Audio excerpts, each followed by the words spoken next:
Bonjour YouTube, comment ça va? Aujourd'hui, nouveau road trip, oui, on va partir avec la nouvelle Hyundai Ioniq 6 qui est donc celle-ci, elle est vraiment super belle, elle est très technologique et surtout elle est électrique. On va partir en road trip, on va partir où ça? À Saint-Malo. Oui, on va tester cette voiture sur route, l'autonomie, l'électrique, la connectivité, les aides à la conduite, on va tout tester. Alors prenez place, embarquez à bord de la Hyundai Ioniq 6, c'est parti pour un road trip. Qui dit road trip dit planification d'itinéraire puisqu'on part d'une voiture électrique, donc on va obligatoirement se charger que ce soit sur le trajet ou alors à l'arrivée. Pour ce faire, on a deux possibilités, soit directement utiliser son smartphone au préalable, l'application ChargeMap le fait très bien, où on peut planifier tout ça son trajet, mais le mieux c'est d'utiliser l'infosystème de la voiture qui va prendre en compte justement la batterie, comment la préchauffer avant de la charger, et donc ça tombe bien, Hyundai dans son interface propose justement via son infodivertissement mais surtout sa cartographie, de planifier un trajet. J'ai 91% d'autonomie, ce qui équivaut à peu près à 390 km de batterie. Alors on nous indique donc qu'on va devoir bel et bien se charger sur l'autoroute. On nous indique donc de passer par Le Mans, par Laval et de nous arrêter dans 173 km dans une station Total. Ce que je vous propose, c'est qu'on s'attache comme Christophe Maé, parce que c'est très important en voiture, et qu'on parte directement direction Saint-Malo. Allez, c'est parti. Le nombril électrique, j'adore ça.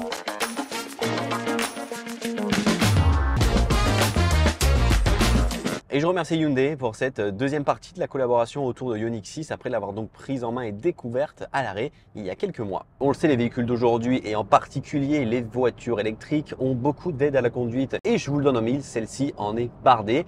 Typiquement, on va bien entendu retrouver le régulateur et le limitateur de vitesse qui vont s'activer via un petit commodo qui se situe sur le volant. On va pouvoir gérer la distance avec la voiture de devant. On va pouvoir avoir le maintien de cap, le maintien de voie également, mais aussi quand on est par exemple sur autoroute comme ici, pouvoir enclencher le dépassement, c'est-à-dire le changement de voie en appuyant juste une fois sur le petit commodo. La voiture va analyser avec les caméras et va nous déporter par exemple sur la voie du milieu pour pouvoir doubler. Si la voie de devant est bien dégagée, si la voiture est bien à droite, bref, c'est quand même vachement pratique parce que sur autoroute, comme c'est parfois barbant, on met ce petit mode et on avance tout seul. C'est ce qu'on appelle un peu de la conduite autonome de niveau 2. Bien entendu avec tous les capteurs embarqués, mais également les caméras qu'on va par exemple avoir sous les rétroviseurs qui vont permettre par exemple quand on met le clignotant d'avoir une visualisation sur le combiné en face de nous, d'une vision un peu plus large des angles morts et donc d'éviter de rentrer dans une voiture. Il y a une option qui est disponible sur cette voiture, alors que je n'ai pas ici malheureusement, c'est dommage, mais on avait pu l'essayer et la découvrir à l'arrêt dans ma précédente vidéo. Ce sont les rétroviseurs caméra, avec donc des écrans qui se situent de part et d'autre de la planche de bord, qui vont donc retranscrire ce que l'on va avoir sur l'arrière directement dans les rétroviseurs. Ces rétroviseurs caméra, donc ce sont une option, 1100 € supplémentaires sur la facture. Je ne les ai pas ici, mais là on voit que j'ai les rétroviseurs classiques. Et malgré tout, la planche de bord est très joliment designée avec ses inserts un peu partout.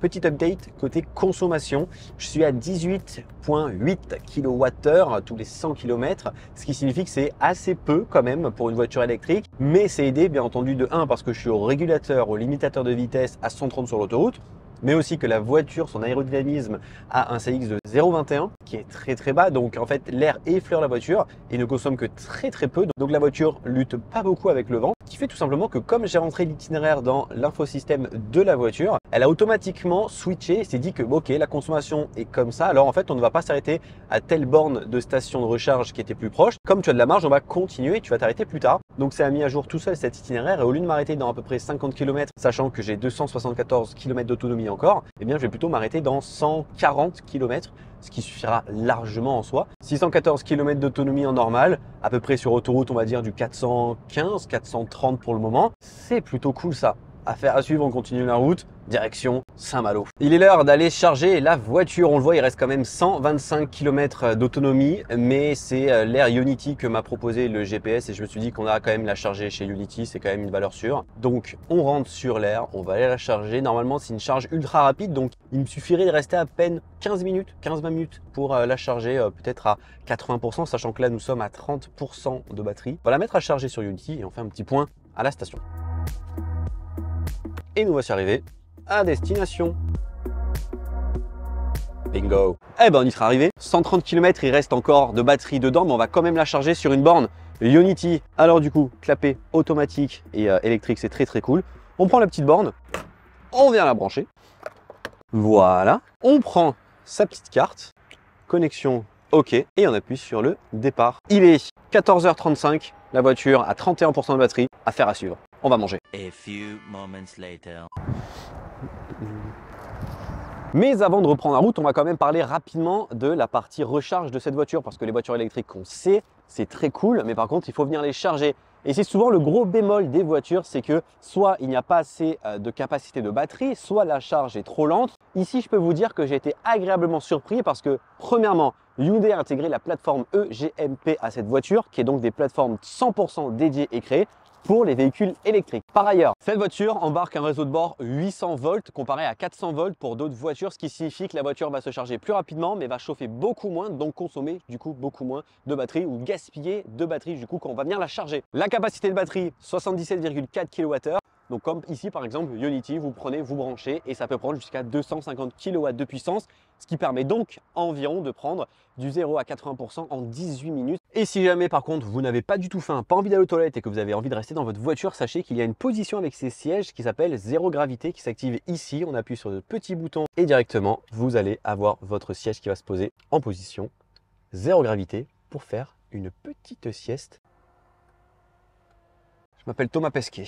Bonne nuit. C'est très confortable. J'allais partir et bien justement j'ai eu la notification sur l'application Bluelink qui gère et qui fait un lien avec la voiture qui me dit justement que la charge est terminée et donc du coup on va pouvoir repartir avec 100% d'autonomie, à savoir 473 e-14 annoncés. On a un peu moins, ce qui est quand même plutôt pas mal pour faire de l'autoroute.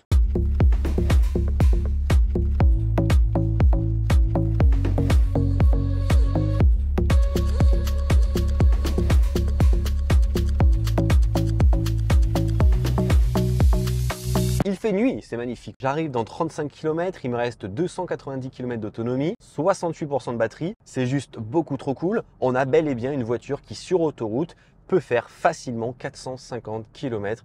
C'est beaucoup, c'est vraiment beaucoup. Je vous dis à la fois à demain, mais également à de suite dans la vidéo. Bonjour. Il est tôt. La voiture est donc garée en bas. Je ne l'ai pas mise à charger pour voir justement comment ça se passe dans la nuit s'il y a la perte de batterie.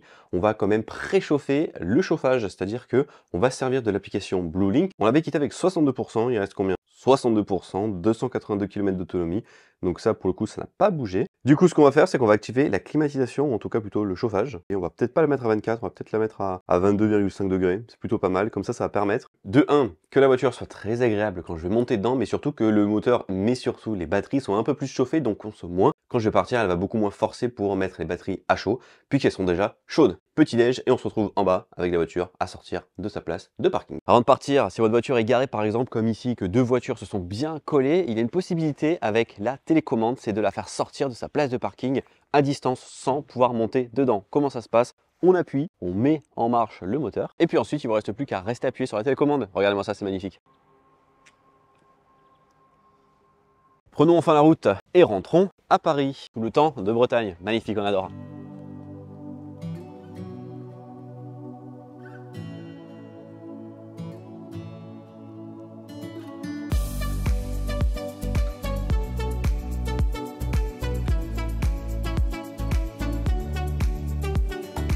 On n'avait pas encore parlé de l'extérieur de la voiture. Alors oui, j'ai déjà fait une vidéo qui est sortie il y a quelques mois où on s'est vraiment beaucoup attaqué sur l'extérieur et l'intérieur. Mais en 2-2, l'extérieur, c'est quand même très très beau. C'est très racé, c'est très sportif et c'est surtout très aérodynamique. Parce que oui, cette Hyundai Ioniq 6 embarque un CX de 0,21, ce qui est ultra bas pour une voiture de série. Élément très marquant des voitures Ioniq, la gamme électrique de chez Hyundai, ce sont les feux pixels qu'on va retrouver à l'avant mais également à l'arrière. Avec cette longue ligne de feux pixels avec des petits carrés, et ces petits carrés justement ce sont un peu les éléments décoratifs qu'on va retrouver tout autour de la voiture. On les retrouve ici par exemple sur le bouton pour ouvrir le coffre. Si on a les rétroviseurs caméra, on aura également des feux pixels. Bref, on a vraiment ces petits pixels distillés tout autour de la voiture et je trouve que c'est très sympathique et ça rend la voiture très attirante. L'avantage d'avoir ce style de jantes qui sont des jantes 18 pouces style aéro qui sont pleines, c'est qu'on gagne pas mal d'autonomie, ici jusqu'à 70 km d'autonomie en ayant des jantes pleines comme ici. Et sur des voitures électriques, 70 km c'est quand même énorme. Côté pratique, oui, on a bel et bien un frunk à l'avant pour venir bien entendu mettre tous ces câbles de rechargement. C'est très pratique. Pourquoi? Parce que si votre coffre est plein à l'arrière de bagages, vous n'allez pas enlever tous vos bagages et prendre les câbles qui sont cachés dans le sous-coffre en dessous. C'est très très cool qu'il y ait ça à l'avant. Ça fait 3 semaines que j'ai pas chargé mon Mac, oui, mais ça tombe bien parce qu'ici on va pouvoir se servir de la charge V2L qui offre une sortie de 3,6 kW et je vais pouvoir donc charger mon Mac, oui, directement sur ma voiture. Bon là je charge mon Mac, mais je peux bien entendu également charger pourquoi pas une voiture, une trottinette électrique ou n'importe quoi sans aucun souci. Parfait, on va pouvoir continuer à travailler. Mais comme il fait un peu froid, on va quand même se mettre à l'intérieur en position zéro gravité. Ça va être très bien, ça va être très bien. On est beaucoup mieux dedans. Zéro gravité, le Mac posé sur la console centrale, on peut facilement travailler. Mais on n'est pas là pour parler des technologies d'un Mac, on est là pour parler des technologies de l'habitacle de la voiture, de la Ioniq 6 de chez Hyundai. La sensation qu'on retrouve à l'intérieur, c'est la même que j'avais à l'arrêt, c'est bien entendu dans un cockpit. Ça fait plus d'une journée du coup que je roule avec et c'est hyper agréable parce qu'on a une grosse console centrale juste ici qui est donc plate pour par exemple poser son ordinateur. On a 2 écrans de 12 pouces. Il y a beaucoup de matériaux recyclés faits justement de bouteilles recyclées. Le volant assez grand mais qui comporte 4 diodes qui vont un peu interagir selon ce que l'on va faire dans la voiture. Typiquement, vous êtes en train de parler à l'assistant vocal avec le petit bouton juste là. Quel temps fait-il à Saint-Malo? Actuellement, il fait nuageux à Saint-Malo. Et on voit justement que ces 4 petites diodes vont varier d'intensité. Ça va également changer selon le mode de conduite que l'on va choisir, sport, éco ou normal. Pour l'anecdote, les 4 petits points en morse, ça correspond au H. Le H, c'est le H de Hyundai, non pas le H de Hawaï. Ça correspond au logo. Bref, on a bel et bien le logo sur le centre du volant. On retrouve, comme je l'ai dit, la coudoir centrale au centre avec pas mal de rangements, un pad de rechargement sans fil pour les smartphones. Les 14 Pro Max rentrent bel et bien malgré leur grande taille d'écran. Et en plus, on a ces petits inserts en pixels pour dire que oui, la charge marche bel et bien si jamais on n'a pas l'œil pour voir l'écran. On a un port USB-A juste ici qui est le fameux port, le seul port qui permettra de prendre en compte Apple CarPlay et Android Auto, sachant également qu'il y a des ports USB-C tout autour de la voiture, dans la coudoir, à l'arrière pour les passagers. Bref, c'est un peu dommage quand même. Deux dalles donc avec des interfaces propres de chez Hyundai, donc c'est vraiment du Hyundai tout craché. On a soit le mode blanc comme ici, soit on peut également avoir un mode sombre, un peu plus noir, un peu bleuté. Côté cartographie, c'est très important dans des voitures. Je vais quand même dire que c'est pas la cartographie que j'aime le plus dans des voitures électriques et en partie connectées. Je trouve que oui, ça fonctionne bien. C'est clean, c'est assez réactif, mais ça manque quand même d'assez de détails, de profondeur et surtout de routes un peu plus séparées et dédiées. On est un peu dans de l'ancien temps, je trouve, sur cette cartographie. En tout cas, ça me fait penser un peu au TomTom de l'époque, quand on avait le petit boîtier qu'on mettait dans sa voiture dans les années 2000. Voilà, donc je pense que ça peut être mis à jour dans le futur de par Hyundai et c'est l'avantage de ce style de voiture, c'est que justement, elles sont mises à jour assez régulièrement. Hyundai propose 3 ans de mise à jour over the air, donc dans les airs, toute seule, la voiture se mettra à jour toute seule avec une puce 4G intégrée, comme ça au moins on n'a rien à faire, ça se fera tout seul. Et puis la cartographie de base sera toujours mise à jour. Encore une fois, je laisse le temps à Hyundai de s'améliorer. On peut personnaliser pas mal de choses dans la voiture, dont les lumières sur les portes. On aura la partie haute et la partie basse qui seront à dissocier et on peut gérer la partie haute et la partie basse indépendamment l'une de l'autre. Concernant les caméras, donc ça se passe ici, 360 degrés, caméra arrière, et on peut bien entendu visualiser sa voiture vraiment en 360 degrés, donc ça c'est quand même vachement pratique. Là je suis garé pour recharger la voiture et c'est quand même vachement bien fait. On peut voir que là, juste là, il y a Hugo. Bonjour Hugo. C'est du Bose côté son dans la voiture. Ça fait encore une fois plus d'une journée que je roule avec. Musique à fond dans l'MP3, non, musique à fond dans la voiture. C'est juste du très très bon son, c'est une très bonne qualité. Il y a des haut-parleurs partout. Et enfin, bien entendu, toute la partie application avec BlueLink qui permet de gérer à distance sa voiture, de la démarrer, de mettre la climatisation comme on l'a vu, de pouvoir la verrouiller, de voir où en est la charge, de programmer une charge. Vachement bien foutu et très pratique, très intuitive et très facile d'utilisation. Il est donc déjà temps de rentrer à Paris. 410 km pour aller jusqu'à Paris, 4 heures de voiture et on nous propose de nous arrêter dans 177 km, à savoir que j'ai donc 263 km d'autonomie. Allez, on se rattache et on y va.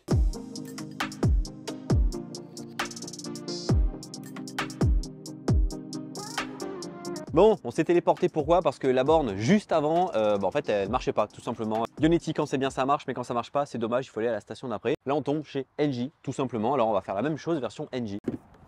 Connected. Bon, parfait, il n'y a plus qu'à attendre, à mon avis, un petit quart d'heure. On va voir jusqu'où ça montre. Là, on est à 91, 99. 158, 165. La recharge est montée très très vite, très crescendo. Là, on est à 230 kW délivrés dans la voiture. C'est monumental. Elle peut prendre jusqu'à 250 kW. 230, sachant qu'on est à 45% de batterie pleine. C'est juste monumental. En fait, je pensais qu'on allait rester ici 15 minutes, mais non, en 5 minutes, c'est bouclé.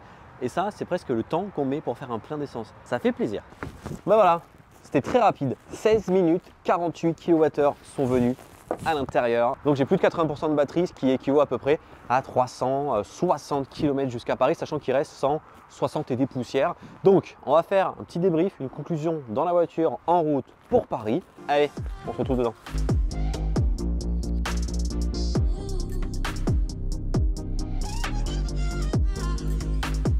Voilà donc ce que l'on pouvait dire concernant la Ioniq 6 de chez Hyundai lors de ce petit road trip Paris-Saint-Malo, Saint-Malo-Paris. J'en retire que du positif. Je suis vraiment surpris, choqué, mais pas déçu. J'adore cette voiture, tout simplement. Elle est très belle, elle est très racée, très sportive. Les technologies embarquées sont très cool. Mais surtout, ce qui m'a le plus surpris et ce dont je redoutais le plus pour faire un road trip en électrique, c'est l'autonomie et la batterie et la charge.